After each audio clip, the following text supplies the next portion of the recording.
Bismillahirrahmanirrahim. Assalamualaikum warahmatullahi wabarakatuh. Teman-teman, kita bertemu lagi dalam program Libatin Allah. Dan di episode kali ini, saya ingin membahas tadabbur dari dua ayat Al-Quran di dalam surat yang berbeda, tetapi dia nyambung karena kisahnya sama, yaitu kisah perjalanan hidup Nabi Musa alaihissalam. Di dalam surat Toha ayat 46, Allah Subhanahu wa taala berfirman, "A'udzu billahi minasy syaithanir rajim. Bismillahirrahmanirrahim. Qala la takhafa innani ma'akuma asma'u wa ara." Allah Subhanahu wa taala berfirman kepada Musa dan Harun, "Wahai Musa dan Harun, la takhafa, janganlah kalian takut berdua. Innani ma'akuma asma'u wa ara. Sesungguhnya aku bersama dengan kalian mendengar dan melihat." Ayat yang kedua adalah di surat Asy-Syu'ara ayat 62. Allah Subhanahu wa taala berfirman, Bismillahirrahmanirrahim. Qala kalla inna ma'iya rabbi sayahdin.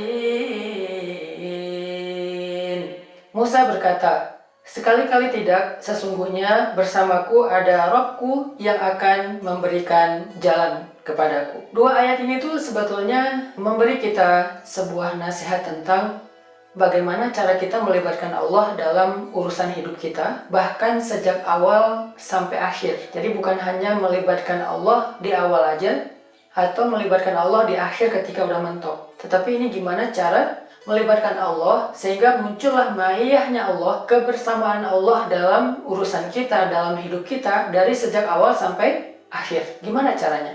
Kalau kita belajar dari tadabbur surat Toha ayat 46, ternyata cara melibatkan Allah dalam urusan kita itu sejak awal itu adalah pastikan bahwa yang kita lakukan itu memang sesuatu yang ada hubungannya dengan Allah. Artinya kita melakukan sesuatu itu di jalan Allah, fi sabilillah. Ketika kita fi sabilillah, berada di jalan Allah, baik dalam urusan karir, fi sabilillah dalam urusan hubungan, fi sabilillah dalam urusan keluarga, fi sabilillah dalam urusan belajar, fi sabilillah dalam urusan apapun dalam hidup kita. Kalau kita fi sabilillah, niatnya itu karena Allah dan ada hubungannya dengan agama Allah, dengan Islam, dengan dakwah, maka Allah pasti terlibat. Karena Allah selalu terlibat kepada hamba-hambanya yang berjalan di jalannya. Kisah Nabi Musa, waktu itu Nabi Musa diutus oleh Allah, "Idhhab ila Fir'aun." Pergilah kamu kepada Fir'aun, lalu berdakwahlah kepada Fir'aun. Sehingga ketika Nabi Musa mau bertemu dengan Fir'aun, Allah bilang, wahai Musa dan Harun, gak usah khawatir. Aku bersama kalian kok. Aku akan mendengar, aku akan melihat, aku akan menyaksikan, aku akan terlibat dalam urusan kalian sejak awal.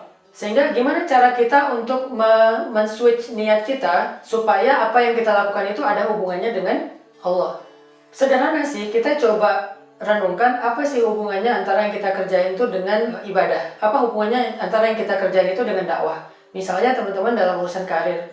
Coba kuatin niat bahwa kalau saya sukses, insya Allah saya akan membantu orang lain. Kalau saya sukses, saya akan bersedekah. Kalau saya sukses, saya akan menjadi orang yang lebih bermanfaat. Kalau saya sukses, saya akan bangun masjid, pesantren, sekolah, dan bla bla bla. Itu artinya kita mengkonektingkan antara proyek dunia kita dengan proyek langit. Nah, disitulah berarti kita fisabilillah.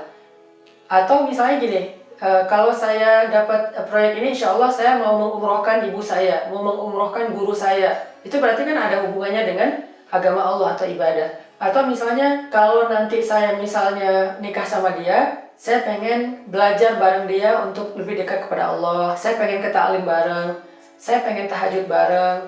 Kalau saya udah menikah, nanti saya akan lebih baik dalam menjaga diri dari dosa-dosa dan seterusnya. Ini adalah cara kita nge-switch antara apa yang sedang kita lakukan dengan Allah Subhanahu wa taala. Itu cara melibatkan Allah di awal. Makanya ketika Nabi Musa pulang kampung nih dari Madian ke Mesir, Nabi Musa itu bukan cuma niat mudik, tapi ada misinya ketika mudik. Apa misi Nabi Musa ketika mudik? Misinya adalah idhhab ila Fir'aun innahu tagha, berangkat untuk bertemu Firaun dan mendakwahi Firaun supaya bisa membebaskan Bani Israel, arsil ma'iyya Bani Israel, bebaskan Bani Israel, dan mengajak Firaun untuk taubat, untuk menyembah Allah Subhanahu wa taala. Itu adalah misi Nabi Musa ketika mudik. Jadi bukan cuma pulang kampung. Artinya apa yang kita lakukan itu harus kita coba cari poin apa hubungannya dengan Allah, poin apa hubungannya dengan ibadah, poin apa hubungannya dengan dakwah. Itu harus selalu muncul dalam hidup kita. Jadilah seorang misionaris kebaikan, jadilah seorang agen kebaikan yang ada hubungannya dengan Allah Subhanahu wa taala. Maka apapun yang kita lakukan itu Allah terlibat.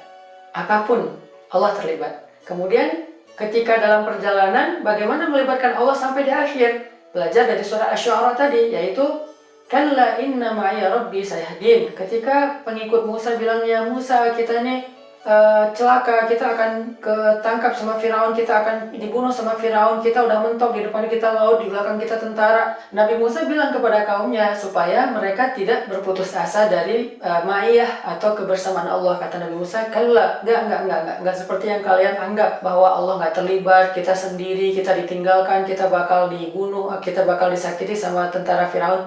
Kalla, enggak kayak gitu. Inna ma'iyya rabbi sayahdin. Kok bisa Nabi Musa bilang kayak gini? Sesungguhnya bersamaku ada Robku yang akan memberikan jalan. Karena Nabi Musa percaya dengan janji Allah yang tadi di surat Thaha. La takhafa inni ma'akuma asma'u wa ara. Aku bersama kalian wahai Musa dan Harun. Sehingga ketika mentok Nabi Musa percaya dengan janji Allah bahwa Allah la yukhliful mi'ad. Gak pernah ingkar janji. Sehingga ketika Nabi Musa berbaik sangka kepada Allah, tetap berharap pada Allah, sementok apapun kondisi beliau, sesulit apapun kondisi beliau, maka kemudian Allah menunjukkan keajaiban. Wahai Musa, pukullah tongkatmu di batu. Ketika dipukul, akhirnya batu karang itu membuat laut terbelah, dan Allah yahdin, memberi jalan kepada Nabi Musa dan pengikutnya, atau memberi arah kepada Nabi Musa dan pengikutnya untuk mereka menyeberang.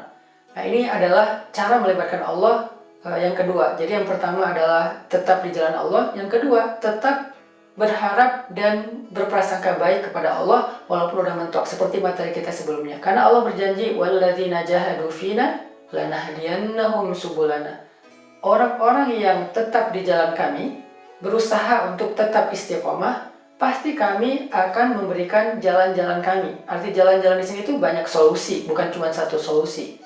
Sehingga teman-teman yang dirahmati Allah SWT, belajar dari kisah surat Asy-Syu'ara dan surat Thaha, kisah Nabi Musa ini sederhana sih cara melibatkan Allah dalam urusan hidup kita. Di sini cara melibatinnya. Dengan apa? Dengan ikhlas dan thiqah. Dengan ikhlas di awal dan tetap thiqah sampai akhir. Thiqah di sini artinya tetap yakin dan percaya kepada Allah sampai akhir. Nggak pernah berputus asa, nggak pernah berburuk sangka, nggak pernah mengeluh sampai akhirnya meragukan kebesaran Allah. Enggak. Dia tetap bahwa Allah ada bersama saya karena saya masih di jalan Allah. Sehingga yang harus kita pastikan itu dalam hidup kita itu adalah apakah kita masih on the track? Apakah kita udah ke distract selama ini? Ke distract hatinya, ke distract langkahnya. Yang harus kita pastikan bahwa kita masih di sini, kita masih di jalan Allah. Sehingga apapun masalah yang kita hadapin, kalau masih di jalan Allah, ya udah santai aja, ada Allah kok yang membersamai kita, dan Allah maha kuasa untuk membuka jalan-jalan keluar untuk kita. Nah, mudah-mudahan ini bisa menjadi materi lanjutan dari libatin Allah yang kemarin. Kalau mentok kayak gimana, bahkan kali ini kita membahas dari sejak awal seperti apa.